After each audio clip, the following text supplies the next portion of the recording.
It could be radiation, it could be space, it could be who knows what. I'm Austin. And I'm Cloud. And this is We Watch Spookies.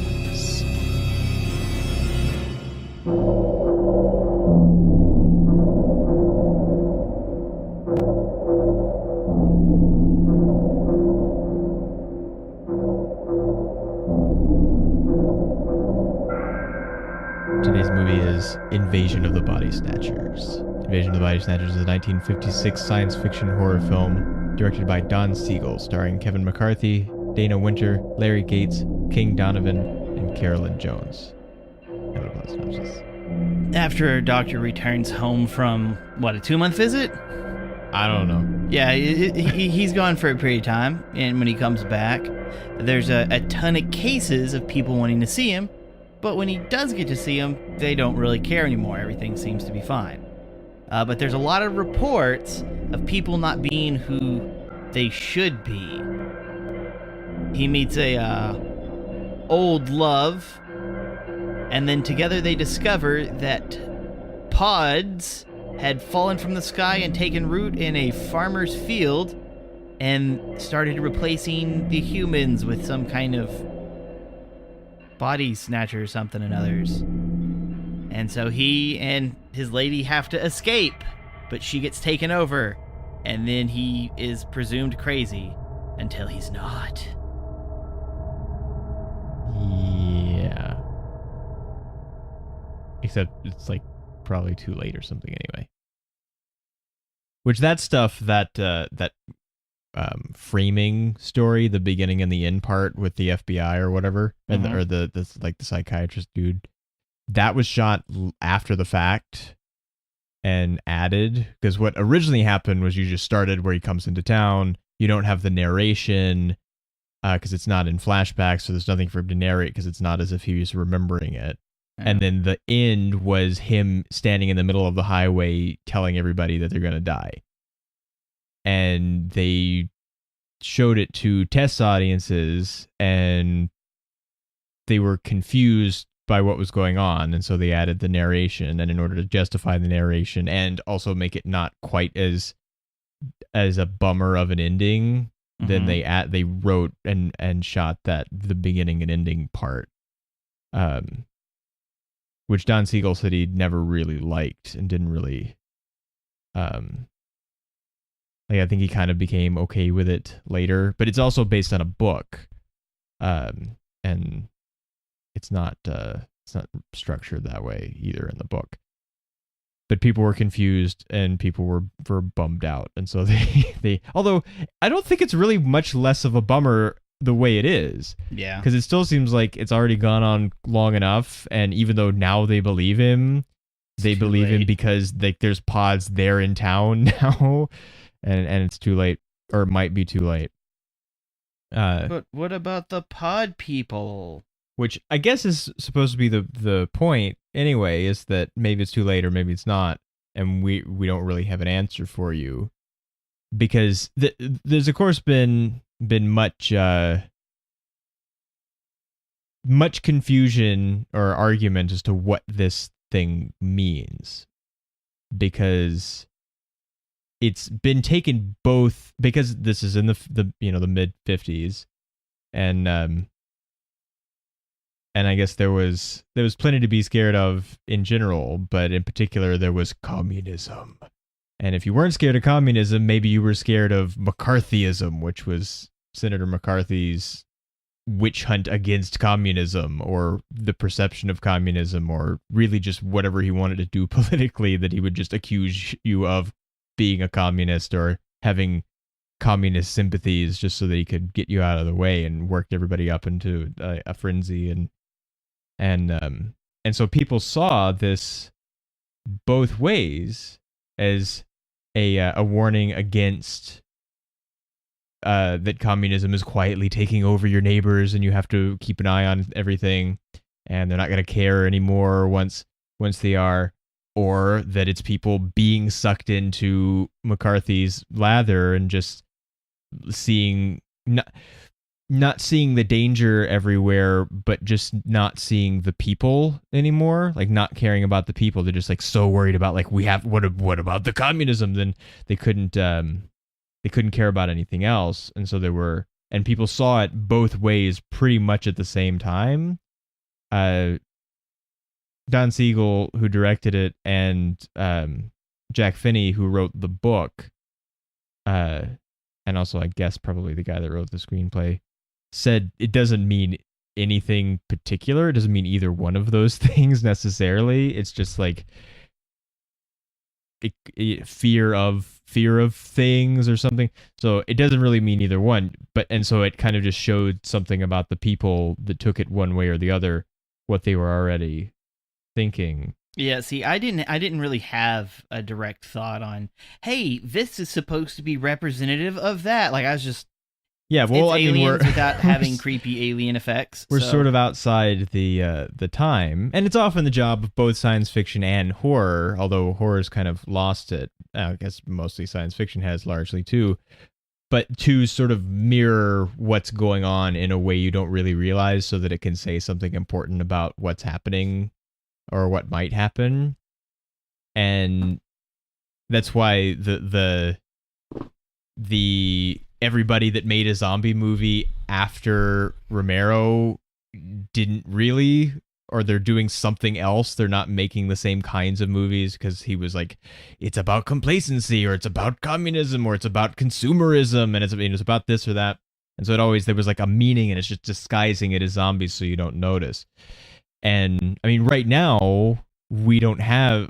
I think this is the right jingle. It's not titled what I thought it was, but we'll see. I barely recognize this country anymore. The government's got us seeing communists in our soup.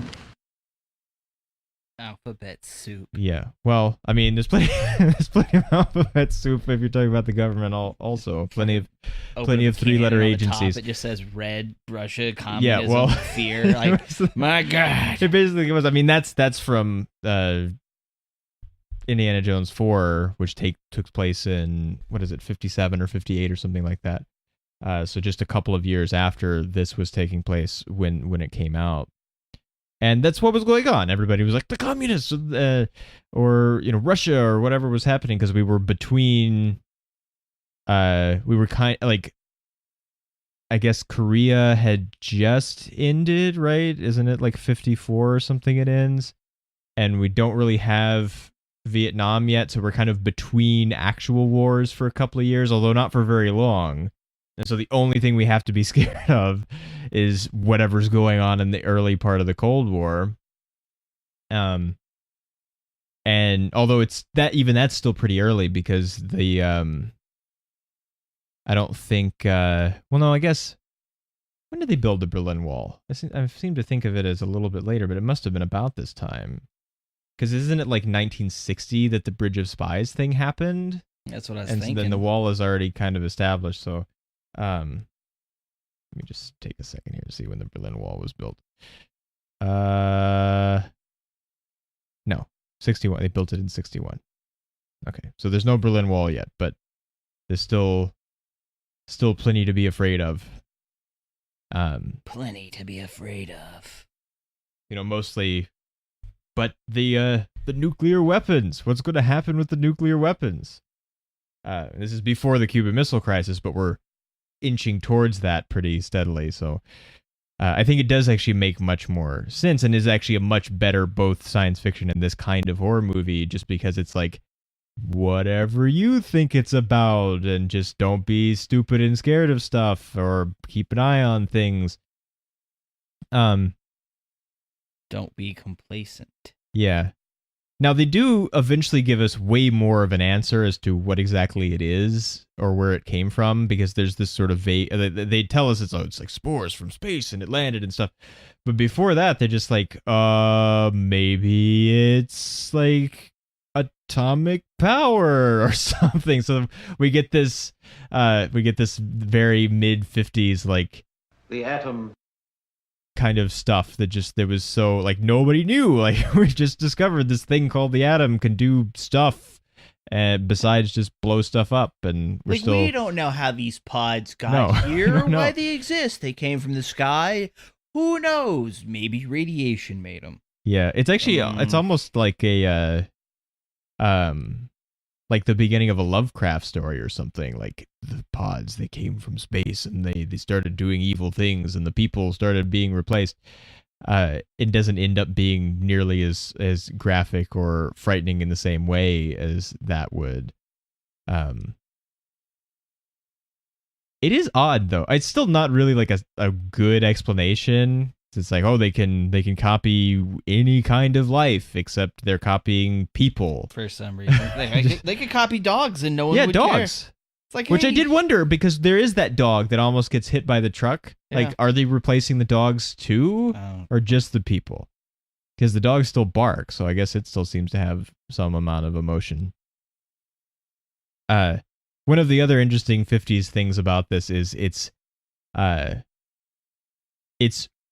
released in Super Scope, which was not a real, like, it was not shot in Super Scope. It's not like Panavision or Todd AO or something. There's no such thing as a Super Scope lens or an actual. It was a post-production format to take movies that had been shot in. This was actually, it was supposed to be, I think, like 1:8:5 ratio, which it only ends up being a little bit wider than that. It's not that much more. I think it's like 2.0. So it's a slightly wider widescreen, but it wasn't shot that way. And so it's a post-process. And so some of what we get of the way it looks, there's like a softness to it, and you lose some of the detail and sharpness. And that's just because of the process. And Don Siegel was not happy about it at all because he didn't agree for it to be that way. And they decided after, like, we're going to release it in Super Scope. It'll be a big deal. And so they post-processed it and kind of messed it up. But because there were a bunch of these like competing things in this early widescreen period, and some of them were actual like real processes. You know, Panavision had the anamorphic lenses, and Todd AO, you shot it with 3 cameras and then projected it back with 3 projectors in order to make it wide. And there was all kinds of like trying to get it right. And then some of them like this, that were just post processes, which are still kind of dealing with things like that, because almost nothing that comes out in 3D now was shot with actual 3D cameras, which I don't really understand why, because they're not that much more unwieldy to work with. You don't have to worry about running twice as much film because mostly they're not using film anyway. And just go ahead and use the real 3D cameras. Why bother? Probably turn out better. It would be better because if they're releasing it in 3D anyway, go ahead. You know, especially with things like the Marvel movies where they're putting a ton of money into it, like they might as well just go ahead and do it. And they don't do it. Like the only things that are legitimate 3D most of the time now is animation, because you can do it in animation and it's for real because you don't have to do 2 cameras at all. You just slightly re-angle the image for the other eye, and that can be real. But we have really good, really easy to use 3D cameras. And if Nolan is over here putting a real 70 millimeter film IMAX camera on a Steadicam and running around on rooftops and things, like somebody can use an actual 3D camera. It's not a big deal. So, it's crazy watching them do that stuff for the second 2 Batman movies. It's just like, no, what are you doing? You're not supposed to do that. Nobody does this. It's difficult and heavy and. Why? And then, you know, it turns out, you know, that it has a nice effect, but it's just like you understand why nobody does it, because it's crazy. But then just everybody else is putting in sort of minimal or less than they're not putting in maximum effort. No. So no maximum effort. It's a little disappointing. To segue back to the film, maximum effort was put out by so-and-so Dragon. Love the name. 5 stars. Yeah, Carmen Dragon, who did the music. And I think the music did really well. Yeah, the music that you heard at the beginning of the episode, and I'll hear with the other segments, is not the real music because I couldn't readily find it. I'm going to see if I can like get it some of it from the DVD or something. But it wasn't like the rest of these have been just like, oh, someone's got the whole soundtrack on YouTube or something. I can use a snippet of that. Yeah. But I just looked at it like, I can find stuff from the 78 version. I can't find stuff from the 55 version. So, but it is good music. It's nice music. It works like really all well. the music really does set the mood for each scene. The only issue I ever had was whenever it's towards the end and they're hiding in the mine cave, and then you can hear the music, and I guess there's supposed to be words to it, but you can't make any of it out. And so it feels like they are acting like someone's singing, and you can't make out any of the words, but you can tell there's words. And then the scene shows that he's just looking upon like a plantation of people like gathering these pods. But there's like, I don't know if... Oh, the singing that's on the radio? Yeah. Like I couldn't tell that it was on the radio. Well, you're not supposed to tell until he comes over the hill, because you're supposed to think, oh, there's still someone out there that has emotion. Then he comes over the hill, and then it's the guy in the truck listening to the radio, and he turns it off. And so then he goes back and tells her what's happened, except it's not her anymore. Yeah. Now, I think I have an issue with the body snatching aspect of it, because we see the pods grow people. So it almost seems like they grow a body and then they extract the knowledge from the body they're replacing. Which is basically how it's explained when it's explained. And then they don't snatch anybody, really. Yeah, but it's like, oh, we just kind of take everything from one person and then we dispose of that body and then, oh, well, done. But with this, it's like we grow a body and then if you fall asleep, we take over your mind. Yeah, it almost seems to shift partway through, because how did they get a new her that like ready in the cave when they didn't know they were in the cave? Yeah. It does seem to kind of switch where then it's actually like you are still you, but now it's only just sort of you inside, when before it was there's another you and they're going to put the you inside of you in that new you. Yeah. And then the old you is going to go away. Which like I thought was scarier. Or just die, I guess, and just like no one will care because everybody's changed. But it's like, because that would be the idea, is like someone is replacing you. Like a replica is made, it has all of your knowledge and memories, but it's not actually you because someone took from you. Yeah. But with this, it's like, okay, but it's still you with something in you. Yeah.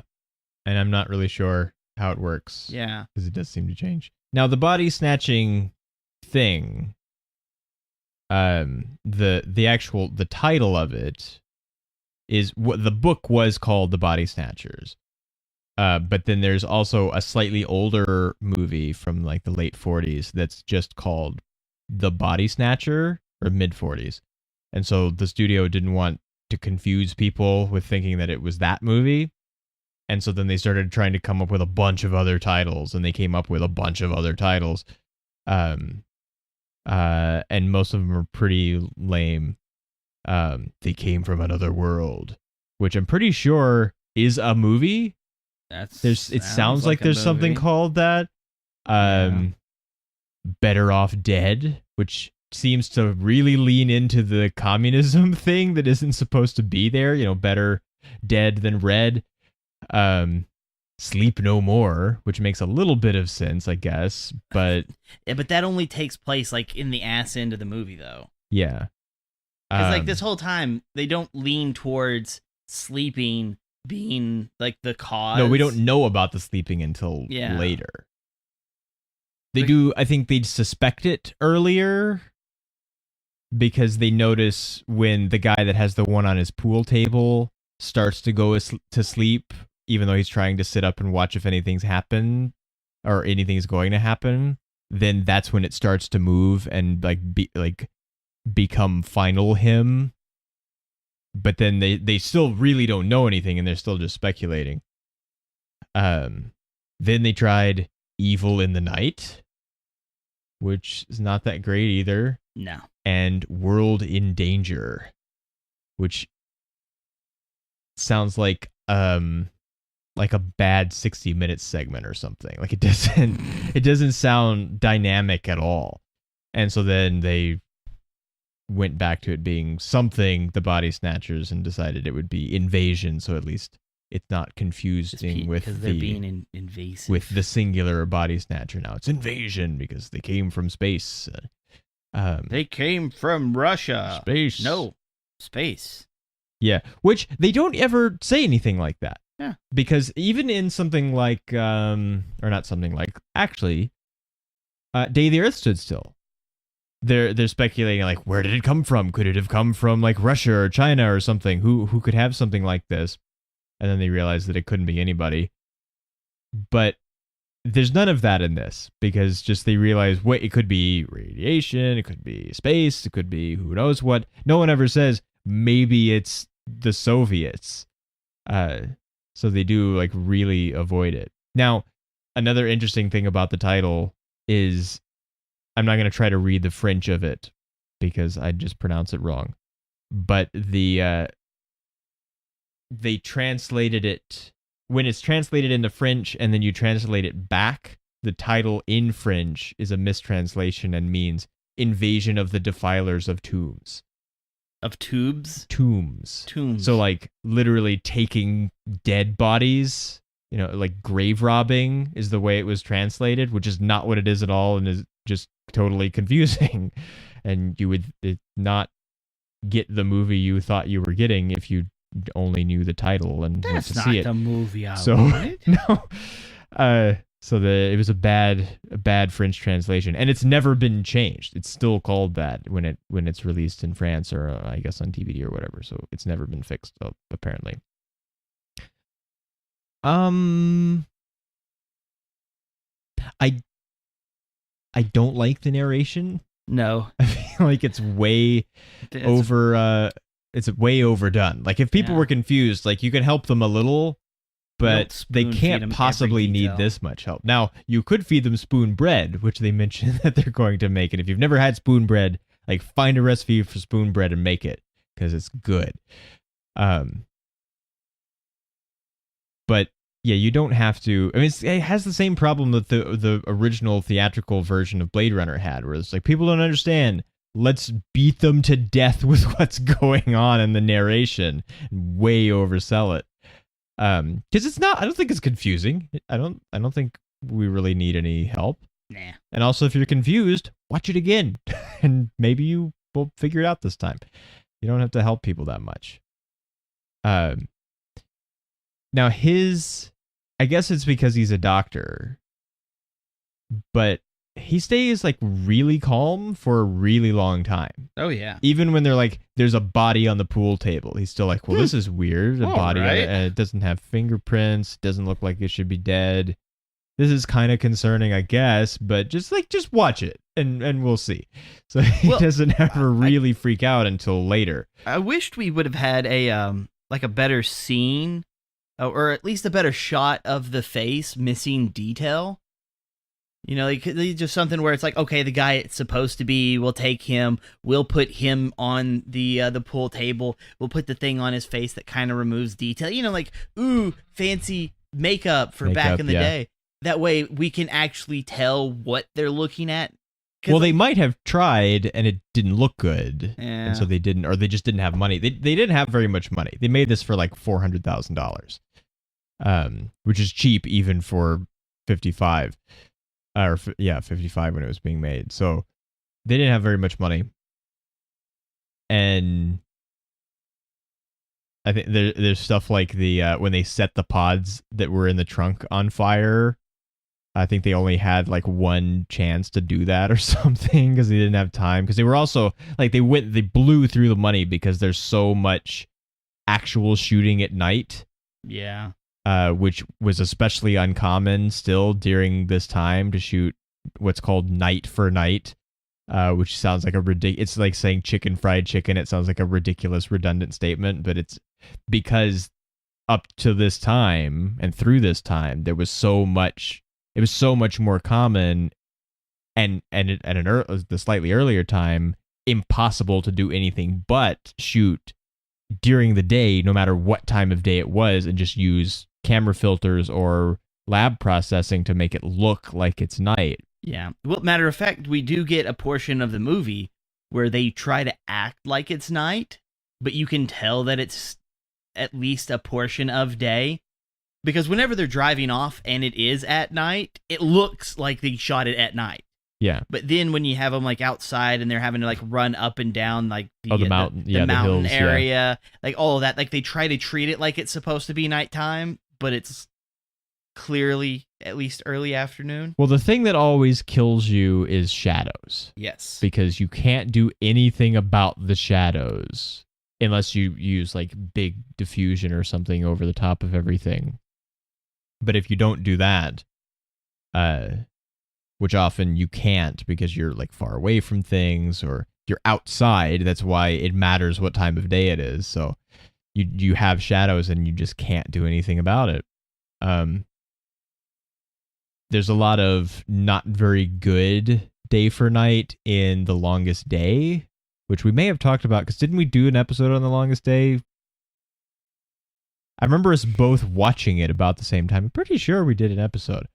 That'd be weird if I just like remembered this phantom episode now. Although there have been a few episodes where we did part of an episode or we did like a whole episode and then it never got used or something. But the longest day. Okay. I have music for the Longest Day episode, but I don't have an episode called The Longest Day. I don't remember us actually watching it. Because I remember when we would have. No, we did, because I remember we had trouble with the subtitles. Because I had to like send you a copy of it because the Netflix version, it was on Netflix, but they didn't have the subtitles. And because like half of it's in German, whenever you see the Germans, and you have to have the subtitles or you don't know what's going on. And I made music for it. So what happened to the episode? Did we never put it up? I don't. I'm gonna have to dig around and find this thing now. Because it might just be like sitting there waiting to go up. Maybe we had a problem. We lost part of it. I don't remember. Well, see, the thing is, like, I don't remember us watching it, but I remember you giving me the movie because I asked for it. Yeah. Because there was like 4 movies, and I was like, "Hey, do you have any of these? Because I want some World War II movies." Yeah. And you're like, "Oh, I have these," and then there was an issue with it because of the German. But yeah, I don't remember us watching it for the show. Huh. I'll have to do some check. But I have opening, stars, and ending music tracks titled The Longest Day. So I made those for something. Maybe we never got around to it, or I don't know. But there's some, maybe the best that I can at least remember offhand, day for night, is in a movie called The General, which is a Charlie Chaplin silent movie about a train during the Civil War. Mm-hmm. And there's a whole, like the whole middle section of the movie is at night, but it's not. But they shoot it like every now and then you can like see a shadow or something you can tell, and it has this weird blue tinge to it, even though it's black and white. That's not there in the rest of it because it's actually not. It's old enough black and white that it's like not black and white. It's like that's almost like the first part of the Wizard of Oz kind of color, except not quite that much color. Mm-hmm. But they shoot it in such a way where most of the time you can't see the ground, or there'll be like bushes or something that will hide the shadows, and so there are good examples of good day for night. But Don Siegel really wanted to do night for night, and so they did have something like half, I think, of the shoot, which was only something like 20 something days. So it was a really short shoot as it was. And there's a bunch of it that's actually night, which is like tough for everybody because you have to like switch midway, and then you're up in the middle of the night and you're not during the day, and then you have to switch back. And especially on a shoot that short, you don't have time to get used to it. But they're like the running through the hills thing. I'm not really sure what their plan is because the entire town is after them. Yeah. And eventually they will run out of, like, they won't be able to run anymore. Yeah. and they will get. I guess they can't just like stand there and get caught, and they don't. I don't think they know they're running towards the mine, which doesn't turn out to matter anyway. I guess they're just like they don't have anything else to do, and so they just don't have a plan. Well, I'm gonna add this, just because it's one of my peeves. If you're gonna wear shoes that have heels, try to have like some tennis shoes or sneakers, just something you can move around in, like just in your car, or like an area that you frequent commonly. Because like I myself, I have just an extra pair of boots. Like they're like old boots, but I just leave them in the back of the car. And normally whenever I replace my boots, I just kind of swap them out. But it's like, so there's always like something extra. And so having her wear those heels, even though they're not like long heels, they're pretty short, but you can still tell they're like fancy dress shoes. Like that would be murder on your feet. So like between being and she tired, does keep falling down also, yeah, because you can't really run in them. Yeah, like, and I know like in the sake of this movie, she's not just gonna keep sneakers like in his doctor's office, and so it's hard for me to be like, oh, that's that, you should have this, you got to be prepared. Like, nah, the movie does a good job kind of preventing that kind of mentality on her part, just because it's like, hey, I'm back from my trip from London, and I'm going to be going through areas that I normally don't frequent outside of my own house that I get pulled from because my dad's been replaced while I was asleep, so there's no way I could have packed anything anyways. So I can't complain about any of that. It all works out. I just feel bad for her feet. Yeah. Well, she does have on different clothes because they've been through a night, and then they're cooking on the grill or whatever, and then they discover the pods in the greenhouse. Yeah. And that right there, that's something gives like, why doesn't they just start stabbing them right there? They're like, no. Well, he has he has a hesitation because it's like they're almost people by then, and so they start to look like, well, at first I think they're like, well, maybe we'll need this as proof because still nobody believes us. But then once the stuff happens with the phone operator, then they know that they don't really have any help. I'm talking about like the first guy, like the friend. Oh, yeah. That was like the first one to be like replicated. Like him. Like he hesitates in doing it, and then he hollers, and it's like all of this stuff goes on. And then later we get the doctor, and the doctor is going to go and stab the one that looks like, what, Becky? Is that her name? Yeah. Becky. Yeah. He looked like he's going to go stab her, and then he's like, nah. And then he goes to the one that looks like him, and then he stabs that one. Yeah. Like, why not just stab all of them? Just go through it. Just get it done. Yeah. They're like, they're not people. They're here to replace you. You got to get rid of them. But people are people too. No. Even if they're pod people, maybe. So. Yeah. Kentucky Fried, no way. But like, I feel like it's the hesitation that he has makes me feel like he's going to continue to hesitate, and that's going to be a problem. And so when it comes to them getting to the cave, and he's like, oh, here, it's like a hole covered in boards. And I'm like, hey, that's good. He's on top of it. And then time passes, and then he's like, oh, I hear kind of people, and I think that there might be people who have emotion, because for some reason they can't have emotion, because that seems like that doesn't make any sense for the premise of trying to have alien race survive. I don't understand why, but whatever. And it's just like, but why would they be singing so loud that you could hear them? What about the other pod people? They'd be able to hear it too. That'd make them a target.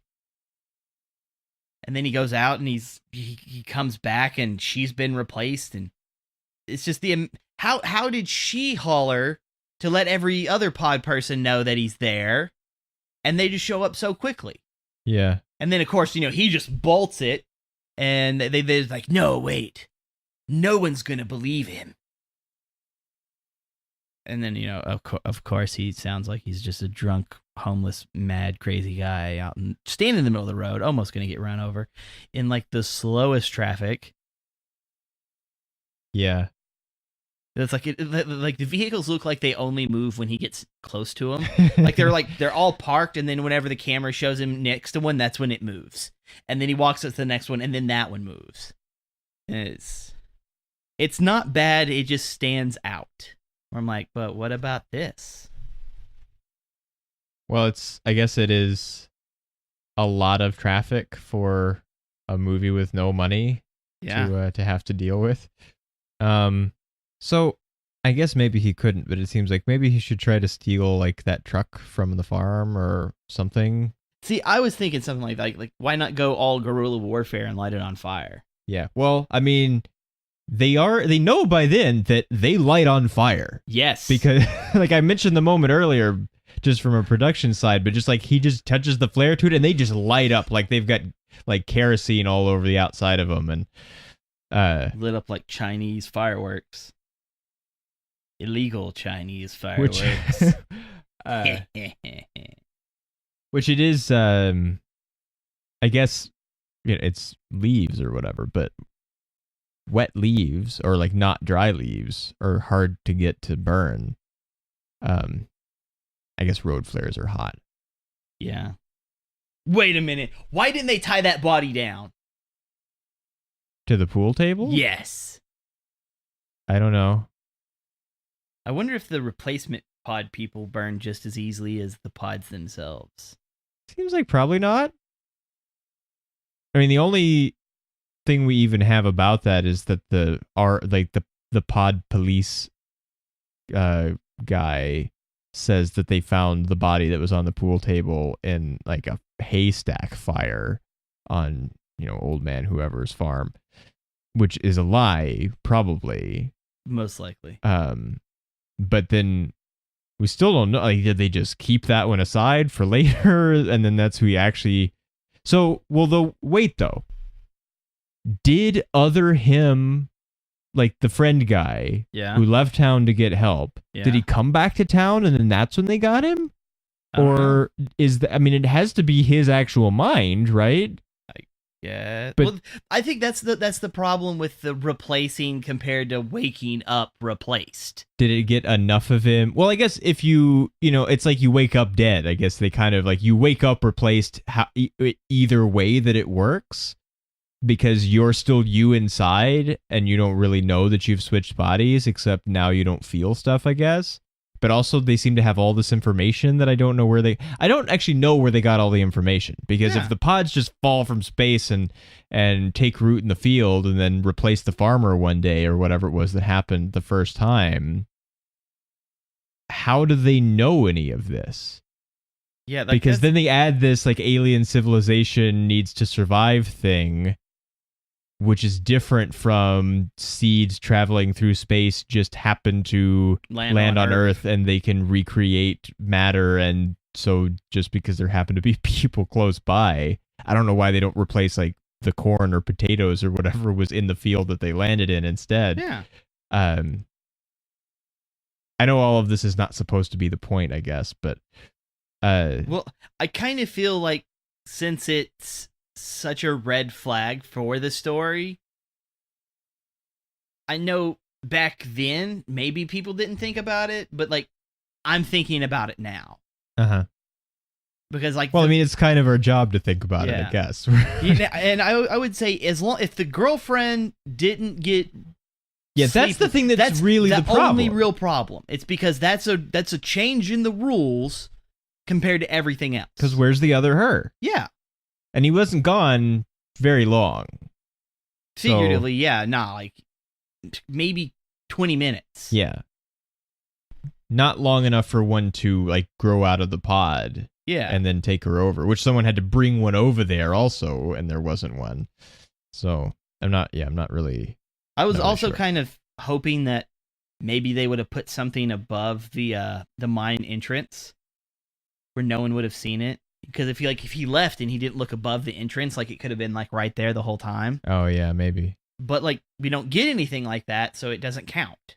Yeah, I guess the townsfolk could have just left a pod or two back in the cave somewhere when they left, just in case they were in there. Because they don't, it's like, it's not like they want to like catch him and kill him or anything. No. They want to catch him and replace him. And so even if they think, well, they might still be in here somewhere, we're not going to like tear the place apart. We're just going to like, they have to fall asleep sometime. So we'll just put a couple of pods over here. And when they do, then they'll wake up podded. And then it'll be too late. But we don't get any of that. Because that does seem to be what they're going to do later. Because they're just in the office. Or no, before. Because they're just like, well, we're in the office. And we're just going to wait. We're going to put these pods over here. And we're going to lock you in. And we're going to wait in the other room. And we're just going to wait until you fall asleep. Because we don't have anything to do. And so they are like already literally they have like they just stand there they just doing nothing. Yeah. Well, one of them sits at the desk and the other one stands behind him and they don't do anything. They just stand there and wait. And then he realizes, oh yeah, I'm a doctor and we're in my office. Drugs. So, I mean, at first he's like getting out the surgical knives. And then, so I think there is this whole like, we have to fight back because this is wrong, but we also don't want to just be like outright violent and as bad as they are because they don't want to stab the ones in the greenhouse. And then he pulls out the surgical knives and then he's like, no, wait, I can use the drugs and we don't have to actually kill them. And maybe that's not the right thing to do because like you have to stop. What are you going to do? Put them in jail? Yeah. You know, like as we were watching this, I was just thinking, you know, knowledge is half the battle. Violence is the other half. And at no point is he actually using any violence that could be solving this problem. Yeah, well, I mean, I understand that that's not what he wants to do. I mean, I am at least glad that when the FBI realizes that he's telling the truth, it's like, that they are actually still real and that it's not like, they're pod people already, because that's the sort of like trope, cliche. I mean, not bullshit. so much at this point. It's kind of like a Twilight Zone sort of ending. Yeah. But which could have happened at this time and still not have been just, rote and terrible. Yes, and I'm glad it didn't happen. I'm glad it didn't happen. Yes. Because it still gives us helped. the not an answer. But that's okay because they didn't know, what the answer was. Even if this isn't about McCarthyism and communism or whatever, it's still like there's stuff to be scared of right now. We don't know what the answer is. We're just like commenting on it and like maybe making you pay attention. Now, he phones or he wants to phone the FBI. Yeah. Why not the CIA? There is no CIA. Okay, because I wasn't sure when they were established. I'll check that. But also the CIA, the FBI deals in stuff inside the country and the CIA deals in stuff outside the country. I mean, I'm sure you could contact the CIA and be like, I think we have some communist. I mean, I guess they're from outside the country. Communist activity, trying to poison this town, and I've got some evidence, but there's too many operatives trying to prevent me from sharing this evidence with the rest of the United States. So I need your help. And the CIA would just fly in with their black helicopters. CIA and they're Jason Bournes. Yeah, well, okay, CIA was 1947, so it did exist. Okay. Because I know, like, the FBI, I guess at the time would be more well known, maybe. I don't know, but it kind of feels like it. It's just like, oh, we're like the bigger police. Yeah, we're the FBI because crimes between states. Yeah, well, they had already been around, like almost 50 years at this point instead of 9, like the CIA had. So, yeah, we're the bigger police.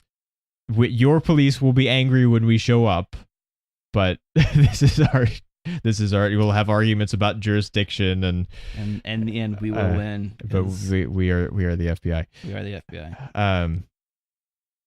Which at this point is still the FBI is basically like a blackmail operation for at least half of what it's doing. So it's not actually. I guess it is your father's FBI, but it's not the current FBI. So this is still like Hoover's FBI. I did kind of want them to be like, well, the operator's been potted, Yeah. but the office is here in town somewhere. So let's get over to the telephone office. Like, I'm sure we can figure out how to plug the switchboard like enough to get a line out of town, and then because that's all you have to do. All you have to do is get a line to another operator in another city. Yep. You don't have to figure out how to dial the FBI. You just have to get out of town where you can get a real operator that's not a pod person. So, but they don't do that. No. Well, whenever they have like the we have to escape scenes.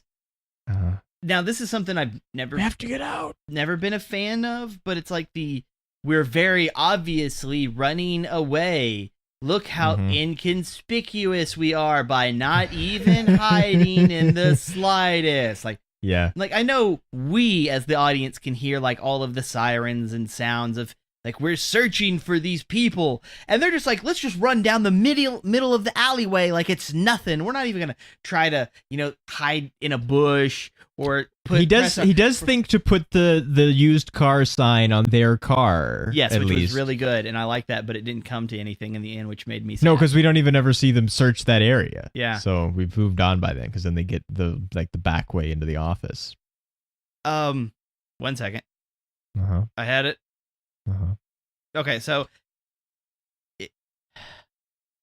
there's this little area of bushes, and all I could think of was just like hide in that bush, just like squat right beside the bush, because like it would be like really good because it's supposed to be like night and dark and everything, and it'd be like a really good place to like they shine the light down the alleyway, and like they don't see them because they're hidden like in that little bush area or just something, because they just run just right down the center of it towards the main road, and it's like, oh yeah, but here's the steps towards the back, so we'll just go up the steps. And I'm like, there's like no trying to be secretive at all, and it makes me sad, and I wished for more, but alas was not given it. I also do not like whenever they have to have everybody like trying to fuse as one being by being so close together for no real reason. It's like, we're gonna be in here with y'all, and they're just like stuck to one another. Like, this is not a scene where you should be trying to fuse. All right, like, give some space so you can move if you have to move. And at least they give Becky the whole, I'm not gonna flake out and can't attack the police officer pod man. Yeah. Like, no, she actually does it, and I'm like, yay, thank you. For actually being of value as a character. Hooray. Yeah. She hesitates, but then she does it anyway. And then I don't like the whole we're at the cave and she's kind of at the entrance, and then he runs off to check on something, so she goes into the cave and he comes back and he's like, she's not there. Like, why would you want her to stand by the entrance to begin with where other people could see her? Yeah. Why? It's very short-sighted. Yeah. Like, in the whole survival scheme of things, you got to get your priorities straight. Like, how long do they plan on staying in the cave to begin with? I don't know. They don't have any supplies. Yeah, no, nothing. They have a hole. I guess there's some water, but I don't know if you can drink it. It's probably dirty. They wash their face in it, try to stay awake, but you know what helps staying awake? Moving. Yeah. Preferably towards other civilization that might not be corrupted. Yeah. Well, because once they go away, I guess they don't know that they might not be like just over that hill and just over that hill too. Yeah. But that's what they don't seem to have a plan most of the time. Like, the most plan they ever have is we've got to get to the office. And we got to get to we got to get to like that next town over business, but yeah.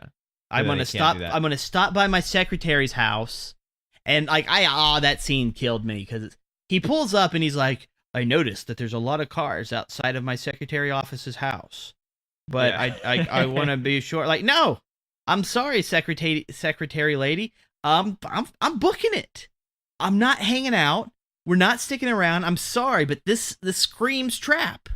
Yeah. I know, like, the inside where everybody's, like, congregating and holding a pod like it's a child is supposed to be like, oh, the whole town has been corrupted. Like, yeah. no, just go. Just leave now before anyone notices you are nearby. As far as they can tell, you're still at the house. Now that Probably grilling. Go.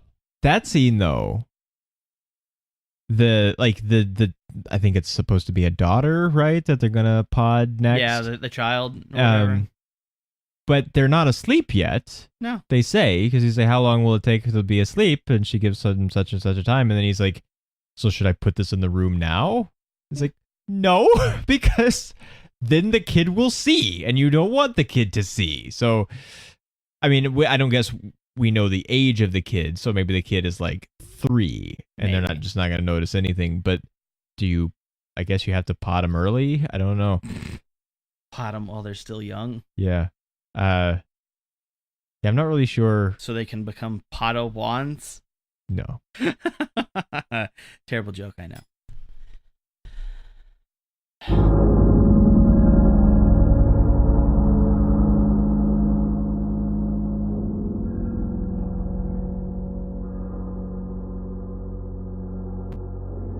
So in 1994, the Library of Congress selected this film for preservation for being culturally, historically, or aesthetically significant.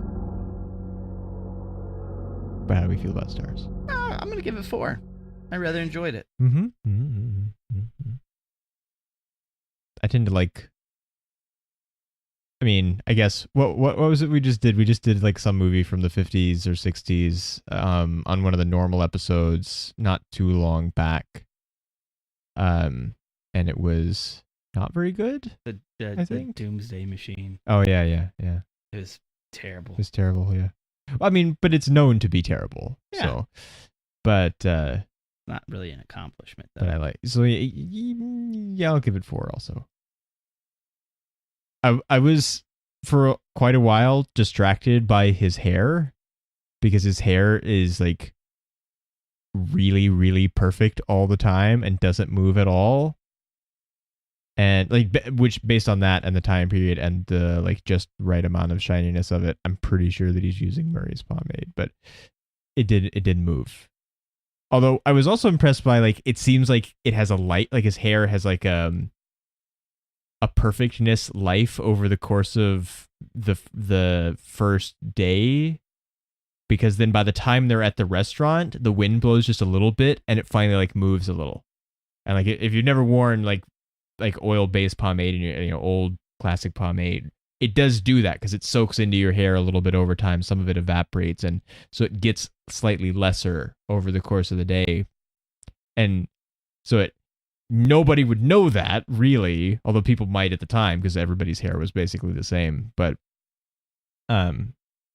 that felt like really real. Like it made the passage of time feel like significant and accurate to me. Yeah, like time was actually passing because his pomade got weak. His pomade game is weak. No, it wasn't. It was good. It was strong. Right at the beginning, and then every new day it was, because they seemed to have time to like fix their hair and shave, and like his hair is a mess when he's like with the FBI, but that's like the next day or something, and it's after he's been through like the overnight in the cave and everything. But the rest of the time, everybody is like basically perfect. Like cooking eggs for not long enough and stuff. 2 minutes. I mean, I know they're making soft-boiled eggs or in egg cups, but no, it's supposed to be hard-boiled. Well, no, that's why I was like, "What is this?" They're not. They're soft-boiled. You don't need a hard-boiled egg in an egg cup. But that's what I'm saying. Is like 2 minutes, and she said hard-boiled. No, she was worried that they had talked too long, and she said they'll be hard-boiled. If they don't get back and take them off the stove, like overcooking the toast. So what about scariness?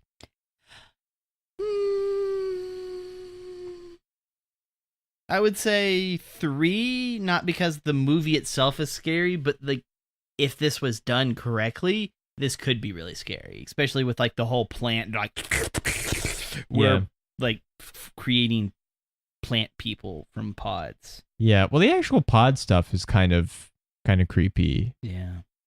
but mostly it's like it's an idea scary more than it's like physically scary. Because there's not ever really, it's not like them or something where there's giant ants after them and like that's scary. That's just like it's other people, except they're not quite the people that they're supposed to be. Uncle, what's his name, and whoever. I think maybe I'll say 4 actually. And partly just because like plants and people touching, like Not your thing. no, it bothers me. Like the poster for Odd Life of Timothy Green like super creeps me out, just because there's like the little like plant coming out of his sock, and just, no. That's a dirty sock. There's just like no plant people, which I know like leaves are important somehow, because it's like Groot doesn't bother me, but like there's other similar stuff that does, and like there's no way, however good anyone says it is, that I'm watching what's it called? Now I can't think of the name of the thing. Came out this year. It was like the like bubble of like different dimension, and they go in and then things start to change, and it's like one word I think is the title. Annihilation. Annihilation, yes. I'm not seeing Annihilation because there's like plant people hybrid stuff in it, I know. So there's just no way. I'm totally gonna watch Okay, that. well, you can watch it. I'm just not gonna watch it with you. So, and also that askew angle when they come into the greenhouse the first time, like Yeah. that was Like, that was wow. extreme. Like, that's the scariest thing in the film. Like Hitchcock's over there just be like, there we go. Yeah. I mean, and it is significant, if for no other reason than that pod people has like a life as a term outside the movie.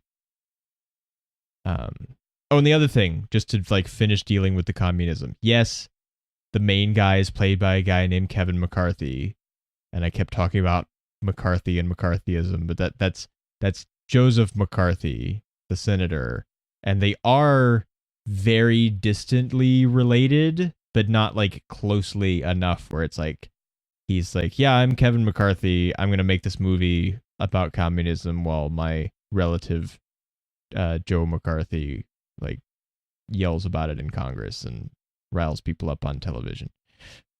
Just getting them all riled up. Yeah, getting them all riled up. Now there is a movie, I will recommend another movie, which I think I did when I like just after I watched it at the beginning of whatever episode that would have been. I have no idea now. But there's a movie called Good Luck and Good Night, which is about this period of time, like from the ABC News or ABC or CBS, maybe CBS News perspective, and it has George Clooney in it, and not actually the main starring part, but it's about this like period and how the news was like being involved in the McCarthyism and like some of the resistance to it by this particular group of people on this particular network and all the trouble it caused. And it's really good, and it's in black and white, even though it's recent, because it's like recreating the time, and it does recreate the time really well. So you want to see in movie form some of what was going on in the so-called McCarthy era. It's a fine place to start.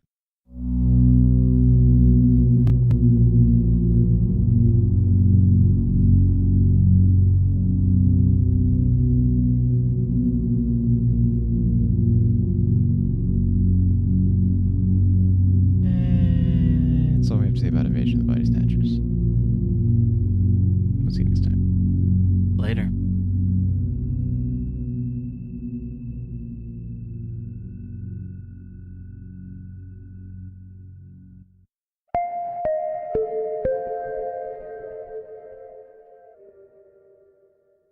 Now, see, the thing I am confused about, though, still about the Longest Day episode that doesn't seem to exist, is that's where Bazookas! came from. No, it wasn't. Yeah, it was. With bazookas. Is from them, Yeah, from them. but Bazookas! is John Wayne. That's from The Longest Day, like when they're coming up the Normandy beach. So I pulled that also for something. I've kind of been just collecting when people say bazookas because It could be a disaster if yeah. somebody just had a bazooka. it's not from a movie. But because we like bazookas. Bazookas. Yes. With bazookas. Oh no, wait. Because RPG just doesn't sound as catchy. It doesn't. And also, What do you mean a role playing? yeah, I know, a role play What the game. fuck are you going on about, man? Like, no, we're talking about weapons. Why? Weapons. We're talking about video games, man. There's weapons in video games.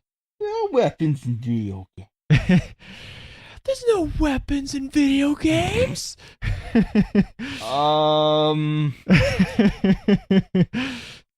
What'd you say? You're a fucking idiot. Now, there's no reason for that kind of language. Oh, Grandma. Goddamn freaks. Oh, Grandma McJenkins. Uh-huh. Oh, Grandma McJenkins, please shut your whore mouth. No one cares.